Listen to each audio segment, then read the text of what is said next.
Patrick Cook here. So welcome to session number 9 of our Mandelbulb3D Epic Rendering Tutorial Series. So by now you're probably thoroughly confused. Hopefully not. But if you are, it's okay. It's okay. Because there's a couple things you need to get your head wrapped around, and I think we've done a pretty good job in kind of delving into all of this. I mean, you know, we talked about, we know that we have memory limitations. We know that we went up here and we tried to render something that was, what, 10,000, and it ran out of memory. So it couldn't do it. So we know we have a limitation in this main renderer. All right. And I have talked about this Big Renders tool that you can get under the Tools menu, Big Render. All right. And I introduced the concept of tiling. That's taking one larger picture and breaking it up into a matrix of rows and columns. All right.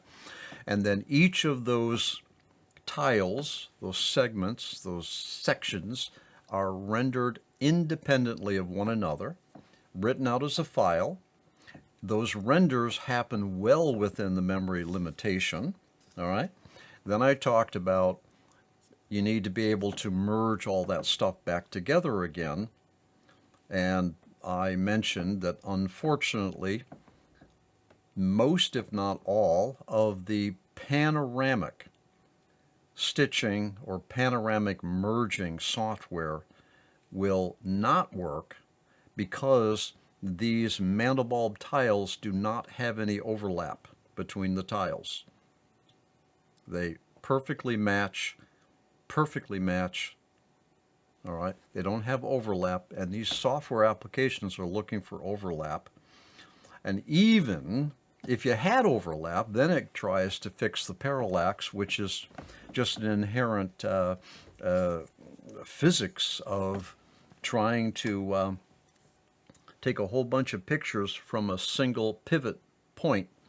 You're going to get a distortion out here in the scene, and all that distortion needs to be fixed again. Otherwise, it would be nauseating to try to look at something that was just all weird and stretched, and that's not how the human sees anything. So you don't want to try to give people pictures that are all stretched and weird and pulled because of this parallax problem. So all this software is trying to do is fix all of that for you. But you don't have a parallax problem with the Mandelbulb tiles. And you don't have any overlapping with the Mandelbulb tiles. So all that software don't work. But there is software that I have found that does work. And fortunately, it's free, and fortunately, it works nicely. But we're going to get to that. Now, okay, so basically, what we have here is now, I want to be careful to not get too deep, because if I get too deep into all this functionality too soon, I'm just making your life a little harder than it has to be. And the reason I say that is because you got to have a decent picture, all right, before you put all the effort in to tile it and go through the effort of merging it all together again. So, but I'm going to jump ahead a little bit here so that you have kind of a bigger picture of what this Big Renders tool is all about. All right, now essentially what you do is you will import all of the parameters of this main window here. Now this pulled in anything that was related to the resolution, transparency, shadowing, ambient shadowing, lighting, pulled in everything, because don't worry about this message right here. I'm going to explain this. I'll explain it. Don't worry about it. We're going to kill it for now, because I wanted to show you here that what the Big Render did when I imported the actual paras which is all of this stuff here in the main window, lighting, formulas, everything got pulled in. And then what it did is it very nicely set up a default of 4x4 tiles. So I have 4 rows. That's a row, that's a row, that's a row. And I got 4 columns. Okay. There's my tiles, my grid, my matrix, whatever you want to name it. Okay, there it is. So what this did is it took my 9,000 by 6,000, which is all up in here. It pulled this in, and then it immediately created a 4x4 matrix.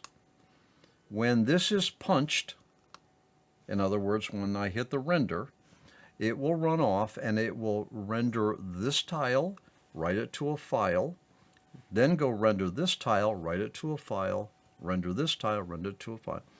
Now, what's interesting is, if you take a look at each of these tiles here, you'll note here tile size, including AA. We'll talk about that in a little while.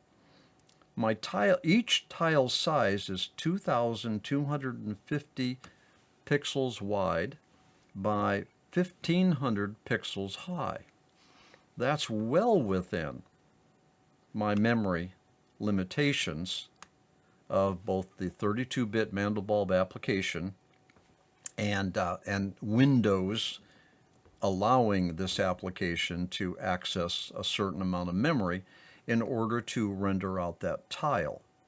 All right, so a key point is, and you can see it here visually, that I'm taking this 9,000 by 6,000 image, breaking it up into, 16 tiles?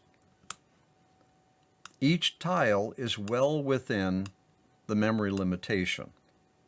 And then when I hit render, it will run off, render to a file, render to a file, render to a result, until it's all done. And then what I get is I get 16 files that it's up to me to merge them all back together again. Okay? So that's really it. That's really it. And at what sounds simple, all right, and it is. It is. However, you don't want to put the effort in to render all of this stuff until you have a graphic that you really like. Otherwise, you're putting an effort into something that you're probably just going to throw away anyway. You don't like the graphic. If you don't like the graphic, don't put the effort in. That's the beautiful thing about the Mandelbulb, is that you could spend an enormous amount of time and effort and have a good time in finding just the right graphic, just the right angle, perspective, just the right lighting, just the right ambient shadowing, and you say, aha, I want that on my wall, or I want to share that, or there's some other creative things that I want to do with it. But you want or need the resolution, all right, and you need and the Mandelbulb main screen can't give you a render that you want, so you turn to the Big Renders tool. So that's what we're going to do. Now let's do this. Let's go ahead and end this session here, and when we come back, I'm actually going to try rendering this. All right, it's not a graphic that I particularly like. All right, but it's a graphic that you can easily get simply by opening up the Mandelbulb application with its default integer power formula. Hit the calculate, and you're going to get this too. So you can replicate what I'm about to do very easily. Just start the Mandelbulb application and calculate. Get this. Pull up the Big Renders tool. Tools, Big Render. Import the actual paras, which pulls in all of this information, all right, and it's going to give you that. And you're all set to go. All right, I'll see you in the next session. We'll try rendering this thing. We'll see what happens. I'll see you there.